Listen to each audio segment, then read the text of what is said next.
as commodities e tudo mais. Para a gente poder situar bem quem está em casa e tem essa preocupação, poxa, pode chegar aqui no Brasil? O que o senhor poderia falar sobre isso, professor? Mas antes, gente, vamos estar falando aqui sobre o nosso patrocinador, beleza, gente? Hoje nós estamos com essa linda estrutura aqui do Estúdio Sim, gente. Vocês podem ver que a gente pode fazer em formato de podcast, programa. A gente também trabalha aí o modelo híbrido, como está acontecendo aqui agora. Nós estamos aqui pessoalmente no estúdio, o professor Fabão está em um outro lugar. E, gente, toda essa estrutura, tecnologia é o melhor de Minas Gerais. Então nós somos o melhor canal para trazer conteúdo de todas as empresas. Gravamos em Chroma Key, treinamentos, infoprodutos. Temos os melhores equipamentos do mercado. Então se sua empresa está precisando de mais presença no digital, venha fazer o seu conteúdo com a gente, gente. Vamos mostrar aí na nossa tela aí agora como que você faz para acessar. Acesse lá www.estudiosim.com.br, vai ter um botão de WhatsApp e você pode clicar lá e falar com os nossos consultores, beleza, gente? É isso aí, Estúdio Sim, o melhor canal de Minas Gerais e em breve do Brasil e do mundo. É isso aí. E Fabão, responde pra gente. A gasolina, como que chega a R$19 aqui no Brasil com essa guerra? Bom, a situação é um tanto quanto única pelo momento que a gente vive hoje, né? Essa questão do conflito entre Rússia e Ucrânia. E o fato é que elas só mostram uma coisa, né? O quanto que países como o Brasil, como Rússia, que são economias emergentes, né?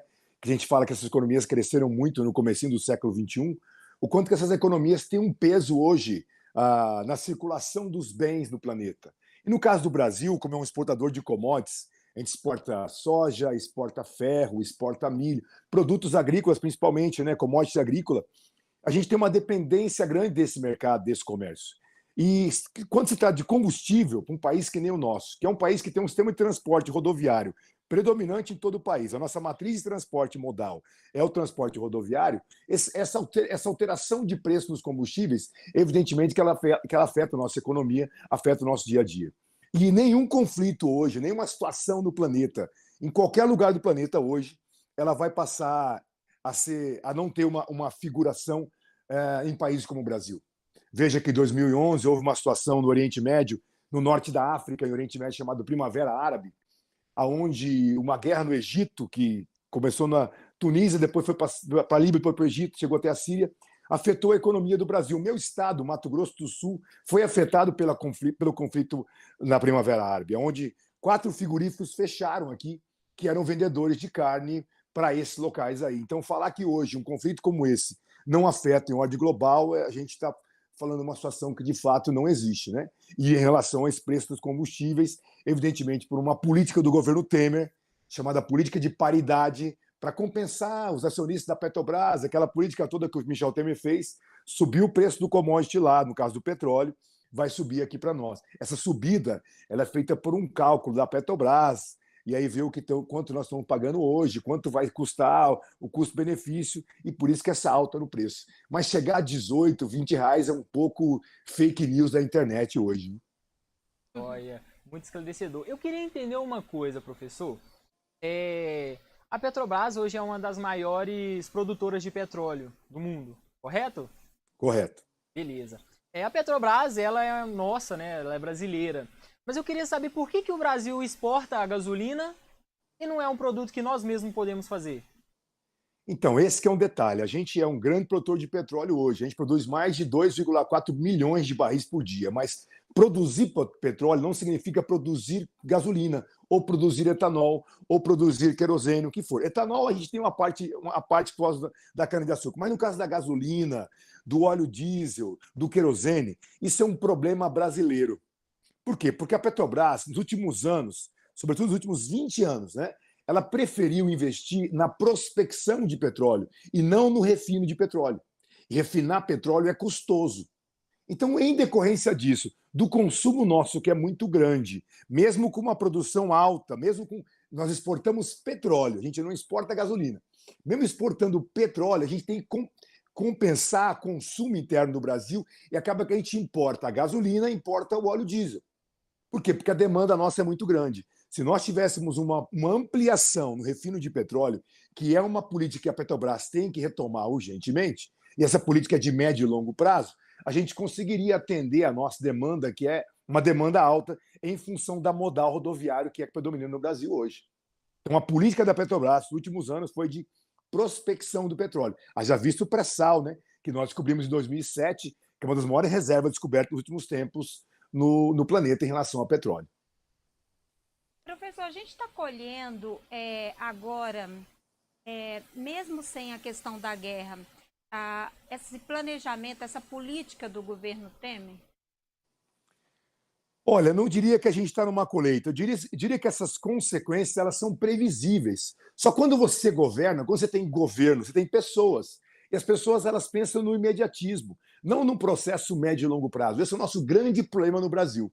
Né? Quem governa a gente, quem governa o Brasil, quem governa o nosso Estado, quem governa a nossa prefeitura, eles só pensam no momento e não numa situação de médio e longo prazo. E aí a gente acaba que sofre consequências em função disso. A questão do governo Temer foi uma ascensão do Michel Temer em função do impeachment da Dilma, e o impeachment da Dilma trouxe para o Michel Temer a chance de poder articular politicamente, se manter 2 anos e meio, foi que ele se manteve no governo. E uma dessas manutenções estava vinculada à questão da Petrobras. E só que tem um detalhe que nós temos que entender hoje, né? A gente está no século XXI, 2022, e a gente ainda fala de carro movido a gasolina, de carro movido a óleo diesel. Ou seja, muita coisa inovou. Eu estou aqui com vocês por uma inovação chamada internet, por uma inovação chamada smartphone. Mas o automóvel, ele continua o mesmo. Ou seja, ele evoluiu o automóvel, mas ele não inovou. Que seria uma inovação, então? O automóvel elétrico, por exemplo, é uma inovação. Só que a gente ainda tem uma frota mundial, não chega a 2% de automóvel elétrico. E a gente está discutindo uma situação que ela é do século XX, que é a questão do petróleo. E demora a chegar às soluções aqui. O gás, por exemplo, não é uma commodity pura, né?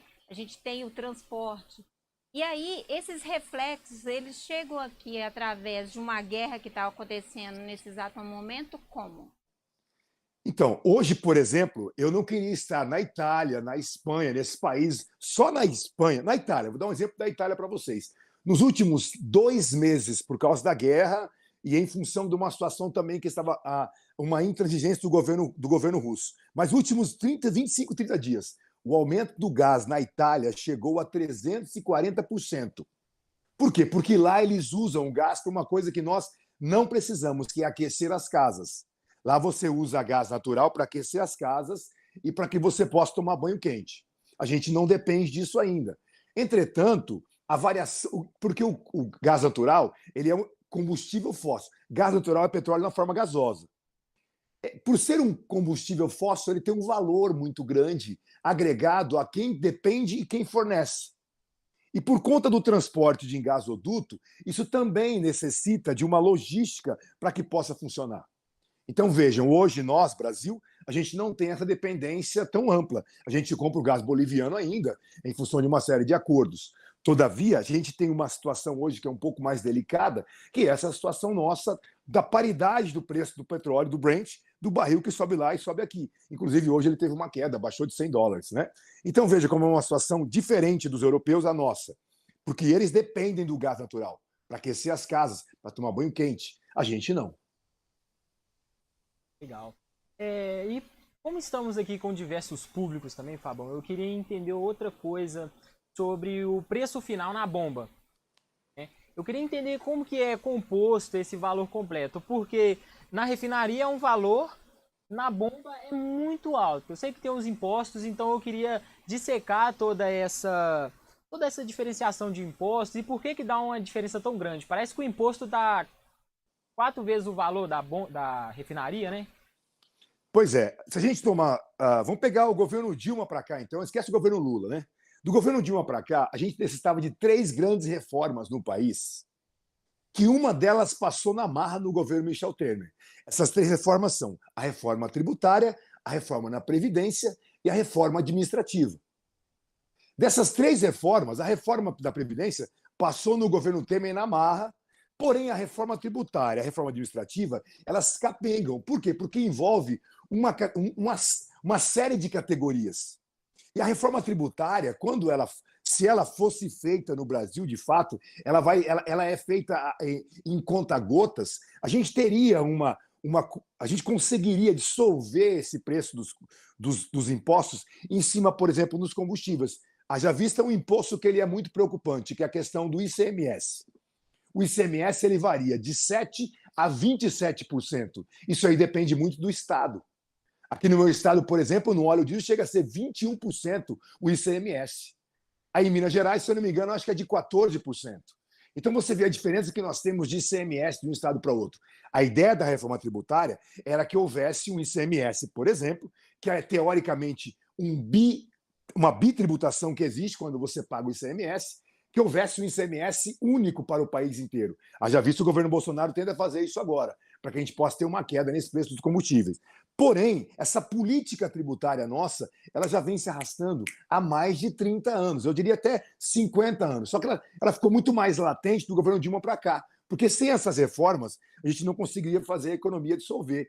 E o Estado que absorve o ICMS, o governador, a estrutura do Estado, ela fica numa necessidade grande contando com esse caixa desse valor de ICMS que vai entrar, entendeu? Então é uma situação muito, muito complicada essa questão de reforma da Previdência no Brasil, entende? Reforma tributária no Brasil, desculpe. É a tributária que não vinga, né, professor? E qual o impacto a gente tem hoje, se a gente for voltar lá na questão da guerra? O que a gente pode pensar a médio e longo prazo para o brasileiro? A preocupação aqui é grande com relação ao combustível, né? E a gente tem aí umas mexidas políticas, como a troca da presidência da Petrobras, que mexe com o mercado. E o que o senhor pode pontuar aí como com a sua especialidade? Olha, tanto que hoje, com essa mexida que teve na presidência da Petrobras, as ações voltaram a subir, né? Por conta desse novo presidente, que ele tem um viés mais voltado à energia, ele é um cara muito ligado a esse setor. Todavia, quando nós falamos de guerra e falamos de produtos que nem petróleo, isso é instável essa condição de aumentar ou de diminuir. O que é certo é que essa diminuição vai demorar um pouco para acontecer, se ela acontecer. O impacto da guerra para nós, vamos supor, no caso do Brasil especificamente, né? A gente tem uma dependência russa de fertilizantes. Não só russa, mas da Bielorrússia, que é um país vizinho, Belarus. Os dois países vendem para nós fertilizantes. Dá para a gente conseguir se manter sem fertilizantes da Rússia e de Belarus? Dá. O Marrocos tem fertilizante de potássio, o Canadá tem fertilizante de potássio.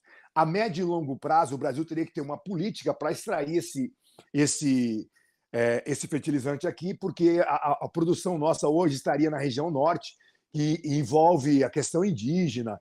Você tem uma ideia, o nosso potássio que a gente pudesse utilizar estaria numa profundidade de mais ou menos 600 a 800 metros na região amazônica. Isso envolve uma questão ligada a terras indígenas, todo aquele protocolo que se tem de onde vai se retirar isso, como é que vai se retirar. Então, para nós, a curto prazo, não conseguimos resolver isso. Mas se a guerra se estender, que eu creio que já está no limite das negociações ali, por mais uns 2 ou 3 meses, que eu acho que é difícil, aí sim, isso afetaria a nossa questão do fertilizante. Porque até outubro por aí, nossa negociação de fertilizante está garantida, o que nós temos aqui no país. E a outra safra começa a partir de setembro, né? Agosto, setembro. Até lá a gente tem que resolver essa situação e teria como resolver com o Canadá e com o Marrocos, por exemplo, que poderiam fornecer para nós esses fertilizantes. Então, a médio e longo prazo, a gente não vai ter muita situação que preocupa no Brasil em relação à guerra, a não ser, é claro, esse preço do petróleo, né, que puxa toda uma cadeia no país. E como que você enxerga hoje essa guerra a longo prazo em questão mundial? Né? Como que isso vai afetar as economias? Por exemplo, hoje o dólar está nas casas dos 5, 4,90, se eu não me engano. Por que isso afetou tanto o dólar? Por que o dólar desvalorizou tanto? E como que isso vai afetar mundialmente? Bom, primeiro vamos pensar na questão do dólar, né? Depois eu falo para vocês na questão mundial. Primeiro a questão do dólar, no caso para nós houve uma queda porque houve uma entrada de dólar no país. O dólar é muito aquela questão de lei de oferta e procura, né? Quando entra muito dólar, o governo tem que se livrar um pouco do que ele tem, da sua reserva cambial, para que a gente não tenha approach muito grande de dólar no país. Então, em função disso que houve essa queda. Muita gente saindo da Rússia, investindo em um país que nem o Brasil, que é um país que tem um commodity na sua balança comercial, e a gente teve um aumento na taxa de juros agora. Esse aumento na taxa de juros captou muito capital para cá, porque os caras querem investir, porque você tem juros altos. Então, você vai ter um lucro maior no Brasil. Então, isso é uma questão ligada também ao aumento no dólar. Na questão mundial, a guerra, ela deu uma chacoalhada no mundo, sobretudo no mundo ocidental, ligado à Europa. Por quê? Porque os Estados Unidos sempre fizeram uma política de expansão da fronteira estadunidense além do território americano. E essa expansão ela é vista tanto no aspecto econômico quanto no aspecto militar. A OTAN é o aspecto militar e o aspecto econômico é a união que o governo Trump, principalmente, fez, o governo passado, fez com a União Europeia. Sobretudo, porque essa união? Sobretudo por uma tentativa de competir com a China, que é hoje o maior adversário dos Estados Unidos em relação a esse crescimento econômico mundial. Só que o mundo agora, com essa guerra, ele sofreu um chocalho, um abalo. Por quê? Porque mexeu nessa questão geopolítica do ordenamento do mundo. O Putin deu uma chacoalhada no mundo na questão do ordenamento. Por quê? Ao invadir a Ucrânia, na pretensão de tomar a Ucrânia, que foi uma pretensão de uma semana, já estamos há mais de um mês, foi bem diferente do que ele imaginava. O Putin não acreditava nesse apoio do Ocidente. O apoio dos Estados Unidos, o apoio dos países europeus, o apoio da União Europeia, sobretudo da União Europeia, né? E principalmente as sanções e a taxação global. Então, isso é um novo contexto geopolítico. Eu diria que é uma nova Guerra Fria, né? Porque o Putin ele ainda é resquício da Guerra Fria. Então, é um novo ordenamento mundial, principalmente por quê? Porque o Putin ele vai totalmente ao contrário da ideia do processo de globalização da economia. Então, eu acredito que hoje a gente está vivendo ou uma mudança na globalização da economia, uma reformulação nela, ou o fim da globalização. Porque agora você vai ter países mais próximos que vão se unir e não vão querer mais negociar com países que têm autocratas, como é o caso da Rússia. Interessante. Professor, a gente está falando dessa expansão, né, da OTAN no leste europeu e a gente esqueceu de pontuar aqui, o senhor até já falou agora, mas pode pontuar o pessoal aí de casa, por que começou essa guerra lá na Ucrânia e a Rússia? Olha, essa guerra não começou agora, ela começou em 2014. A situação da Ucrânia é muito semelhante à nossa situação, né? A gente tem um ano que não acabou ainda para nós brasileiros. Esse ano é 2013. Não sei se vocês se lembram de 2013, né? Eu sou um homem de 49 anos, então eu vou me lembrar bem. Vocês eram bem mais novos, com certeza. Mas se lembram que todo mundo foi à rua no Brasil lutando contra a corrupção? Lembram disso? Que todo mundo foi à rua. Copa, né? Isso, e não era por 20%, por 20 centavos, lembram disso ou não? Sim. Aquelas manifestações no Brasil, elas não foram manifestações por viés político. Não tinha partido político, não tinha grupo político nenhum ou sindicato. As pessoas foram à rua para lutar contra a corrupção. Resumo daquela passeada, daquelas manifestações, saiu o Acordo de Leniência e saiu a delação premiada, que vai dar origem, em 2014, à, então, Operação Lava Jato. Naquele mesmo ano, a Ucrânia passou por essa situação. Nós passamos no meio do ano, em junho, eles passaram no final do ano, em dezembro. Em dezembro, houve uma manifestação da população ucraniana contrário à não anexação da Ucrânia à União Europeia. Havia um presidente pró-Rússia na Ucrânia. E esse presidente pró-Rússia, Viktor Yushchenko, ele era aliado do Putin. E ele queria que o Putin continuasse com essa aliança. O Putin queria continuar com essa aliança com a Ucrânia, só que a população ucraniana queria aproximação com a União Europeia. O Putin, então, se manifestou no governo do Viktor, e aí, nessa manifestação desse governo, a população foi à rua lutar contra a não entrada da União Europeia. Por 3 meses, eles ficaram numa praça lá em Kiev, chamada Praça Maidan. E, literalmente, os ucranianos lutaram contra a polícia, a mando do governo, do então presidente, lutaram contra essa não adesão à União Europeia. Foram 3 meses de luta. Morreram dezenas de pessoas nessa praça. A polícia ucraniana literalmente matou o ucraniano. Porque o ucraniano é eslavo. Eslavo tem faca nos dentes. É mistura vikings. É uma etnia muito forte. E aí, então, em 2014, em janeiro de 2014, O presidente ucraniano daquela época, ele fez uma proposta. Olha, é o seguinte, eu vou ficar no governo até final do ano eu faço eleições para ter uma nova eleição e uma nova presidência. A população disse, não, nada disso. Ou você sai hoje, ou a gente vai matar você e vamos matar ou morrer. E no dia seguinte ao pronunciamento dele, ele fugiu para a Rússia. E aí, então houve uma nova eleição, um novo direcionamento da política ucraniana. Naquele mesmo ano, 2014, o Putin entra na Ucrânia e toma a Crimeia, que é uma península localizada ao sul do país, da Ucrânia, onde tem uma base militar importante chamada Sebastopol, e lá ele controla essa base, porque lá tinha uma operação militar, navios, submarinos russos que eram importantes pela estratégia geopolítica militar da Rússia. Então essa guerra começou de fato em 2014. O atual presidente ucraniano é um comediante. Imagina que o Fábio Porchat virou presidente no Brasil. Tá? Essa comparação é a mesma pessoa, é a mesma figura. Uhum. Esse camarada, o Zelensky, ele tinha um programa seriado no país Ucrânia. Esse programa se chamava, é o nome do partido político dela, me fugiu o nome agora. E o protagonista que era ele, era um cara que entrou para salvar o país da corrupção. Uma das cenas mais marcantes desse seriado é quando ele entra no Congresso ucraniano com um fuzil, duas metralhadoras, na verdade, e ele metralha todos os congressistas, mata todo mundo. E lá ele se promove como o salvador da pátria, entendeu isso? E assim que ele ganhou a eleição. Isso que fez ele ganhar a eleição na Ucrânia. Entendi. Então, resumidamente, só para ver se eu realmente entendi,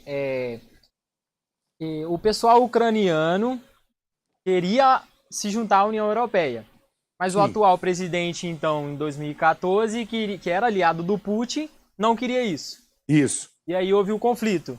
Isso. Como você deu exemplo aqui, Brasil. E qual que seria a maior vantagem da Ucrânia se juntar à União Europeia?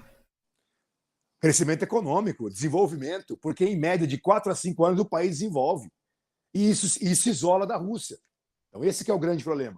E o Putin não teria a sua expansão, porque a ideia do Putin é o Império Putin. Só que ele foi comido pelas beiradas. Ele perdeu muita gente que estava junto com ele há anos atrás. É mesmo porque quem está nesse grupo da OTAN, um não pode se voltar contra o outro, né, professor? Exatamente. E lembrando que a Rússia é do Conselho de Segurança da ONU. Professor, agora voltando aqui para o Brasil, né? É muito assunto, né, muito. PH? A gente poderia ficar aqui discutindo muitas horas. Sobre o agronegócio, o que o senhor pode pontuar para nós?